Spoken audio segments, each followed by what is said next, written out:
of can you spare a dime? It's not super uplifting, really. Yeah, no, there was definitely some unusual names. Yeah, Our Lady of Sorrow, Our Lady of Good Hope. Our Sobbing Lady. Well, I run Catholic comedy shows at Catholic churches. Tom's frequently a headliner, and Kevin is going to be part of the upcoming slate of shows. But we did one a couple weeks ago at St. Xavier's Chapel, an offshoot of the cathedral downtown, and the lady in the church in the parish, this Asian woman, was like, "Oh, I want to play a nun," and she kept coming out on stage. She was hilarious. She called herself Sister Mary Consolitis of Our Lady of Perpetual Motion.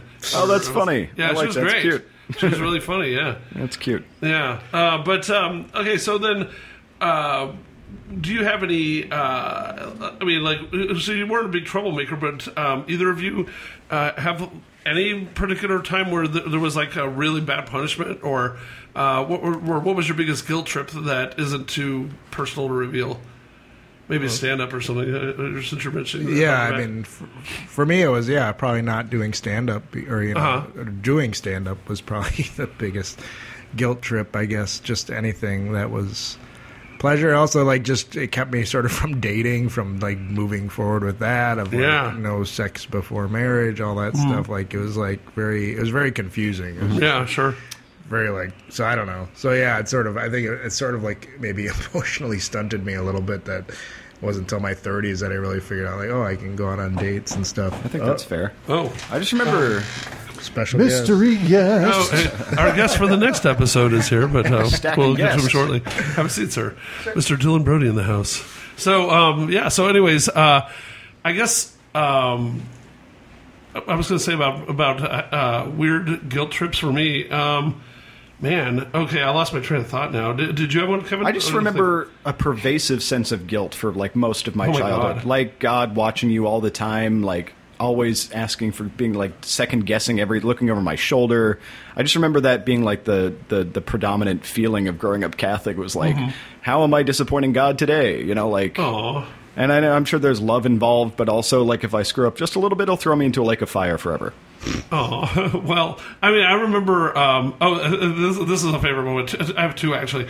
Okay, so I was in an all-boys Catholic school. Like, in some cities, you have the boys and girls together. I don't know how they get so lucky. Yeah. Because the strange thing is, next week, I'm going to be gone because I'm going to go meet a woman that was in the girls' Catholic school, and I was in the boys' school, and everybody we know is like, holy cow, how did you guys not meet 30 years ago? And now we're like totally gaga for each other on thanks to a weird Facebook thing. And so anyway, but it's weird that we're constantly going, how the hell did that not happen? You know? But basically, I remember that one, I had like two sex ed classes. One was by a priest, and nothing weird happened. But one was this priest, Father Frederick was his name, and I remember he was going off about masturbation one time, and he was up at the front of the room, and he was this angry looking guy always, and he was like, boys, if you have sex before marriage, that is mutual masturbation. And we're all trying not to laugh because it just sounded so ridiculous. You know, he's like, I think that's a separate thing. I think it's an insurance company. Mutual masturbation. Okay. And, but it was like, all of us, to every single one of us, I think was just like, so? I mean, it's like, yeah, let's, it's better than on our own. I mean, what's the deal? Double your pleasure, double your fun. Sure. Yeah. Double your sin. Yeah, and then the other thing was, God, what was the other guilt trip? My dad, of all people, when I was, just talking about stand-up, when I was like 20s, like about a couple of years into doing stand-up in Chicago, I went home for Christmas, and I asked the local comedy club, hey, could I, I've never been to Little Rock, but it was the what the hell do they call that place? It was Stanford's Comedy House at the time. Oh, yeah. Now it's the Looney Bin. Looney Bin, yeah. And so it was one of the two. I played it both times, both ways. But anyway, so the thing was, which is also Did a sin. Did you confess that? Yeah. Oh, that's really gross. Forgive us, folks. Forgive us, Father. We have So Catholic Catholic people listen to this podcast? Or well, not anymore, yeah. but- Well, no, not after today. And then wait till they hear the next hour. But with our esteemed atheist, lapsed Catholic, I believe, Mr. Brody, or no? Oh no. Oh, no? Okay, we'll get to that anyway. I thought you were. Anyway, so the thing is that I begged, the club, hey, can you let me on? I want to perform for my folks. I promise. I do this in Chicago. And so the guy let me on. They gave me 5 minutes to his credit. However, later on I got paid because I did well with it. But the thing was, there was this woman named Robin. I won't say her last name in case she's still around. I don't want to knock her.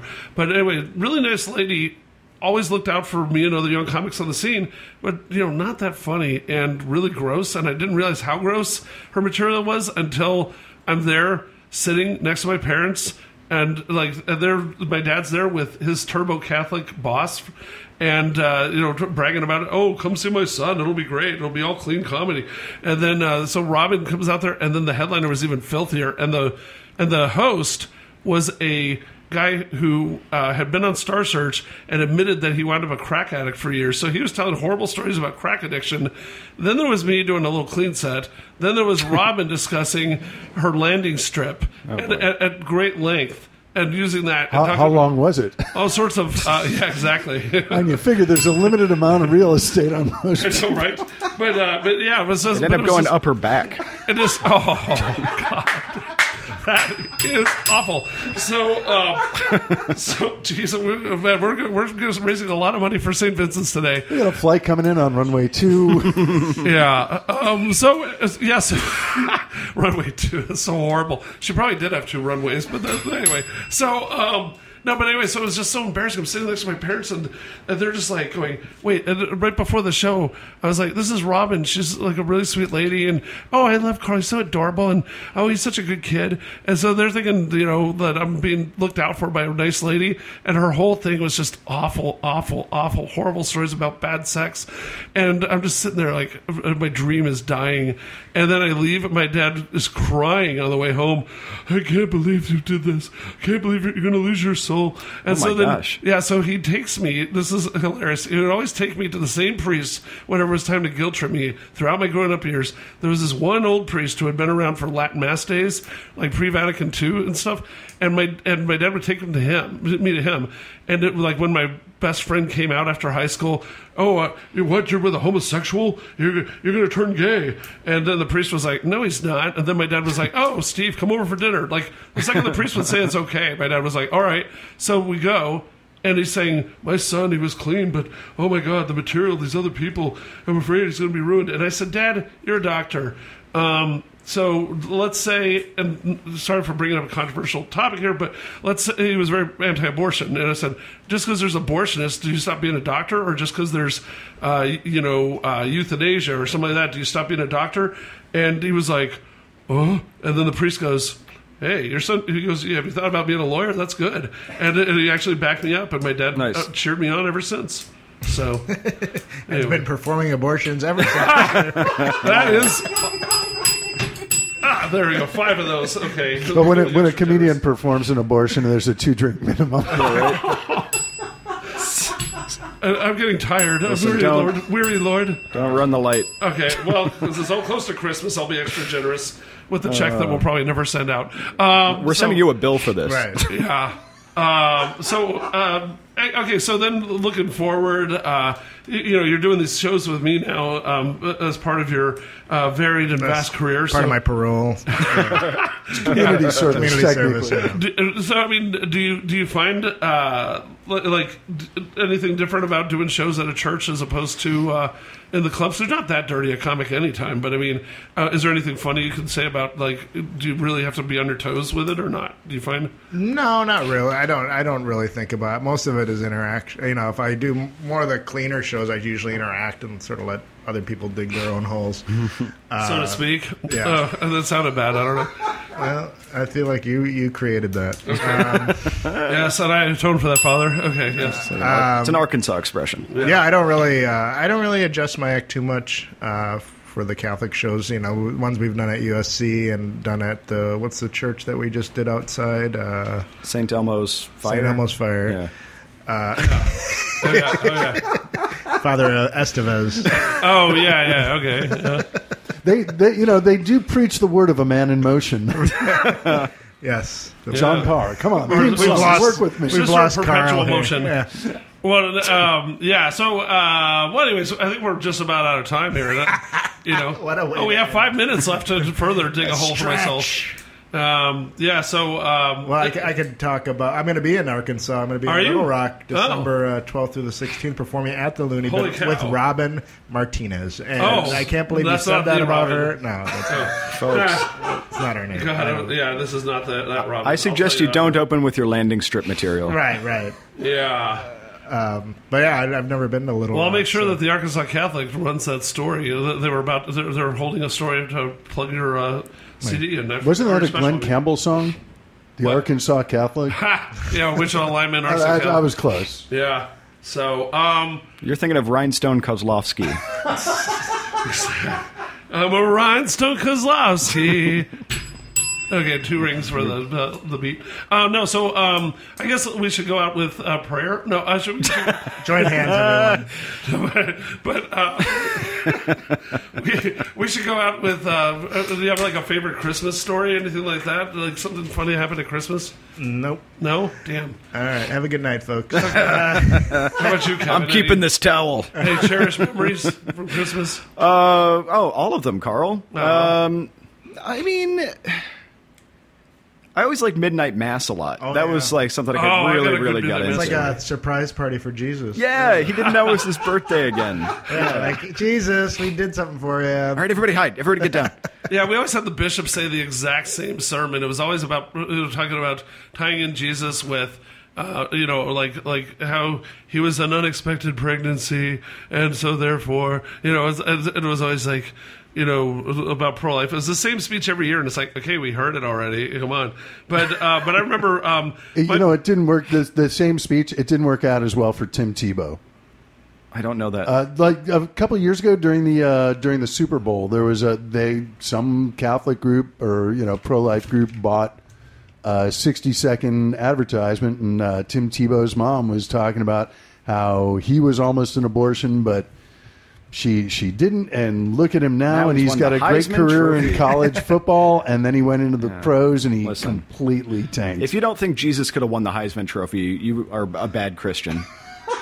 yeah, exactly. No, but I remember that my one memory that I have about Midnight Mass was that about around the year mid-90s, somewhere in there, I go home, I'm there with my brothers, the cathedral's packed, and so we're separated from our parents, and because of the seating, it was just too jammed up. And we look over, and we're looking around during the hour of caroling beforehand, and one of us notices, I don't remember which of my brothers noticed, but that Judge Reinhold is down the couple pews over, and we're like, what? Why is Is this Chicago? Why Or is, is this- what was his name? Rosewood from Beverly Hills Cop?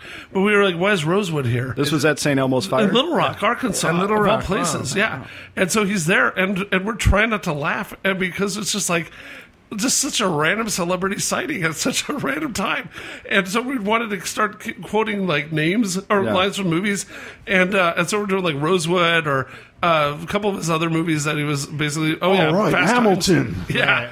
And so the masturbation scene we're- in Fast Times. That's Yeah. great. that's awful. But we were like, we're trying not to laugh the whole time. And he finally just starts noticing, and he looks back, and he's like, come on. He goes, this is the Judge Reinhold, kind of oppressed look, the hangdog.